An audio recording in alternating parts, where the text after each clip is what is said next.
এই মহিলাটি হঠাৎই অবাক হয়ে গেল যখন সে অনুভব করল যে সে গাড়ি থেকেও দ্রুত দৌড়াতে পারে। তার চারপাশের সবকিছু যেন স্লোমোশনে চলছে।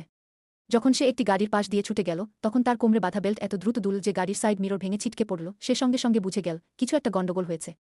সে হঠাৎ ব্রেক কষল এবং হতবাক হয়ে গেল। মাত্র কয়েক সেকেন্ডে সে শত শত কিলোমিটার দূরের একটি নতুন শহরে পৌঁছে গেছে। সেই মুহূর্তে সে বুঝল তার ভেতরে কোনো সুপার পাওয়ার জেগে উঠেছে। এনি উত্তেজনায় সবকিছু তার বেস্ট ফ্রেন্ডকে বলে দিল, কিন্তু সে বিশ্বাস করল না। তাই এনি সঙ্গে সঙ্গে নিজের পাওয়ার ব্যবহার করে দেখাল। এক সেকেন্ডে সে বন্ধুর বাড়ি থেকে একটি খেলনা এনে ফেল। এবার বন্ধু হতবাক হয়ে গেল এবং বিশ্বাস করল যে সবটাই সত্য। এরপর বন্ধু এনির আসল স্পিড টেস্ট করার প্ল্যান করল।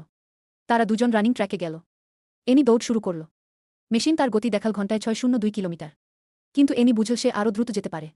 দ্বিতীয় রাউন্ডে তার গতি পৌঁছল 778 তাও সেটাই তার টপ স্পিড ছিল না। এনি নিজে দৌড়ে ফেলেছিল। এনি থামার পর জমিতে গভীর একটা গর্ত হয়ে গেল। বন্ধু খুব উত্তেজিত হয়ে বল, এনির উচিত ফুড ডেলিভারি করা, এতে সে খুব দ্রুত অনেক টাকা রোজগার করতে পারবে। কিন্তু এনি এসব বিষয়ে আগ্রহী ছিল না।